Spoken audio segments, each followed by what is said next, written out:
बहुत समय पहले, जब हम दुनिया के बारे में जानते थे, उससे पहले एक खूबसूरत फरिश्ता था, जिसका नाम लूसीफर था। वह स्वर्ग में ईश्वर की सबसे भव्य रचना में से एक था।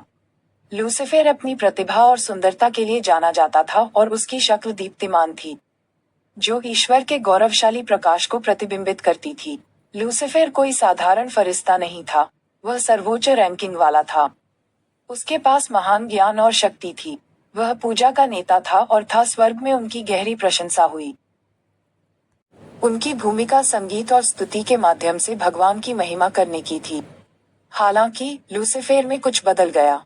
अपने ऊंचे पद और उसे दिए गए सम्मान के बावजूद वह घमंडी हो गया। उसका दिल घमंड और अधिक शक्ति के लालच से भर गया। उन्होंने ये सोचने के लिए कहा कि उन्हें भगवान के समान ही महत्वपूर्ण होना चाहिए।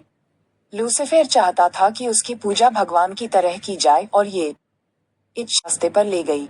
लूसीफर का अहंकार विद्रोह में बदल गया। स्वर्ग में 1/3 स्वर्गदूतों को अपने साथ आने, ईश्वर के खिलाफ होने और उसे उखाड़ फेंकने की कोशिश करने के लिए मना लिया। ये स्वर्ग में अब तक का पहला विद्रोह था। लूसीफर और उसके अनुयायी नियंत्रण अपने हाथ में लेना चाहते थे। उन्हें विश्वास था कि वे ईश्वर से बेहतर शासन कर सकते हैं। लेकिन भगवान अपनी शक्ति और न्याय के बिना इस विद्रोह को सफल नहीं होने दे सकते थे। लेकिन भगवान स्वर्ग में एक बड़ी लड़ाई हुई थी। उसके पतन के बाद लूसीफर को शैतान के रूप में जाना जाने लगा, जिसका अर्थ है विरोधी या आरोप लगाने वाला। वह और उसके अनुयायी अब गिरे हुए देवदूत या राक्षस, ईश्वर और हर अच्छी चीज के दुश्मन बन गए हैं। वे पृथ्वी पर घूमते हैं, झूठ और बुराई फैलाते हैं, लोगों को भगवान से दूर ले जाने की कोशिश करते हैं। लूसीफर की कहानी एक शक्तिशाली और गंभीर कहानी है। खतरों और भगवान के खिलाफ विद्रोह के परिणामों के बारे में एक कहानी है।